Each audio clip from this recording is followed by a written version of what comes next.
DBC নিউজে সংবাদ প্রচারের পর চুরি হওয়া ৮ মাসের শিশু সন্তানকে খুঁজে পেল পরিবার। দীর্ঘ ২৯ দিন পর বুকের ধন ছেলেকে ফিরে পেয়ে খুশিতে আত্মহারা বাবা মা দুজনেই। তারা ধন্যবাদ জানান ডিবিসি নিউজের প্রতি। ১৩ তারিখে ডিবিসি নিউজ আপনারাই আসছিলেন, নিউজ করছেন, যা নিউজের মাধ্যমে বাসন থানা যেমন ওসি সাহেব সিদ্দিক স্যার ওনাদের কাছ থেকে কিছু ফোনে আলাপ করছেন যে বাচ্চাটা উদ্ধার হলো না কেন, বা উদ্ধার এতদিন হয়ে গেল এখন পর্যন্ত আপনাদের কোনো গাফিলতি আছে কি না, এরকম একটা তথ্য নিয়েছেন আপনারা। কাজ চালিয়ে গেছে, চেষ্টা চালিয়ে গেছে। এই চেষ্টার মাঝে এখন পর্যন্ত আল্লাহর রহমতে আমার সন্তান ফিরিয়ে পেয়েছে ৩০ দিন পর। গেল মাসের ৩ এপ্রিল দুপুরে গাজীপুরের বাসন থানার নাওজোর এলাকায় ফরিদ মিয়ার ভাড়া বাসা থেকে তার শিশু সন্তান নোমানকে চুরি করে পালিয়ে যায় পাশের রুমে থাকা আইরিন আক্তার নামের এক নারী।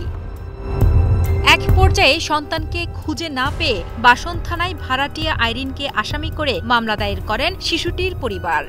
সে সময় ডিবিসি নিউজে স্বামী স্ত্রীর পরিচয়ে বাসা ভাড়া করে শিশু চুরি নামে একটি সংবাদ প্রচারিত হয়। তারই ধারাবাহিকতায় শিশুটি উদ্ধারের তৎপর হন বাসন থানা পুলিশ।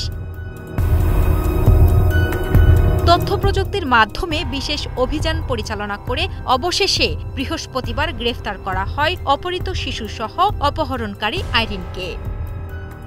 পরে শিশু নোমানকে তার বাবা মায়ের কাছে হস্তান্তর করা হয়।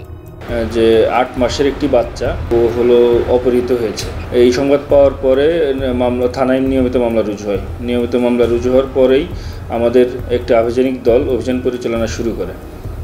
দেশের বিভিন্ন স্থানে অভিযান পরিচালনা করে আমরা যে অভিযুক্ত আসামি আইরিন, ওর স্বামীকে আমরা বগুড়া থেকে গ্রেফতার করি। গ্রেফতার করে তাকে রিমান্ডে নিয়ে আসি। তো তার দেওয়া তথ্য মতে যে এই আইরিন বেশ আগেই একটা সময় সে ভিক্ষাবৃত্তির সাথে এক সময় জড়িত ছিল। ভোর রাতে যখন আসামি আইরিনকে তার বাসা থেকে গ্রেফতার করার পরে এই আসামি আইরিনের হেফাজত থেকেই উক্ত অপহৃত বাচ্চা আব্দুল্লাহ নোমানকে উদ্ধার করতে সক্ষম হয়। এভাবে যেন আর কোনো মায়ের বুক খালি না হয় সেজন্য অপহরণকারী আইরিনের ফাঁসির দাবি জানান নোমানের পরিবার। সেই সাথে সন্তানকে ফিরে পেয়ে প্রশাসনের প্রতিও ধন্যবাদ জ্ঞাপন করেন তারা। তার বিচার চাই, কঠিন বিচার। উনি আরও অনেক কিছু যেখানে যে সুযোগ পায় সেখানে সেই কাজ করে। আজ আমার বাচ্চা চুরি করছে দেখে গেছে, আবার ছাড়া পাইলে আবার অন্য একটা জিনিস নিব। যেখানে যে সুযোগ বারাটিয়া সাজা যায় আর এক এক জায়গায় এক একটা সুযোগ চান্স নিয়ে এক একটা চুরি করে। তাইলে আমি চাই ওরে যার ছাড়া না দিয়ে একবার ফাঁসি দিয়ে একবার ফাঁসির মঞ্চে ঝুলানো হোক। প্রশাসনের তো ধন্যবাদ দিছি, তারপরে আবার ধন্যবাদ জানাই যাতে ওনারা ভালো কাজ করতে পারে এবং সফল হতে পারে। দীর্ঘদিন ধরে বাবা মা ছেড়ে থাকায় বর্তমানে কিছুটা অসুস্থ শিশুটি। সেজন্য তাকে নিয়ে চিকিৎসকের শরণাপন্ন হন তার বাবা মা। কিছুদিন চিকিৎসা নিলে শিশু নোমান সুস্থ হয়ে উঠবে বলে জানান চিকিৎসক। কিছু তো মানসিক বিকাশে একটু হ্যাম্পার করে, তা আশা করা যায় এগুলো আমরা ওই যে আমাদের শিশু বিকাশ কেন্দ্র আছে, স্টিমুলেশন দিলে আস্তে আস্তে আবার এগুলো ঠিক হয়ে যাবে। আসামি আইরিনকে জিজ্ঞাসাবাদের জন্য রিমান্ডে দিয়েছে আদালত।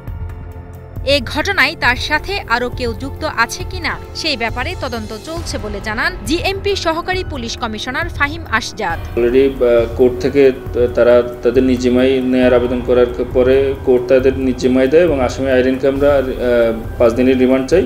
বিজ্ঞ আদালত 1 দিনের রিমান্ড মঞ্জুর করে এবং উক্ত আসামি এখন রিমান্ডে আছে। আমরা বাকি অন্যান্য জিজ্ঞাসাবাদ করছি। এই চক্রের সাথে আরও কেউ জড়িত আছে কিনা এই বিষয়ে আমরা জিজ্ঞাসাবাদ করছি।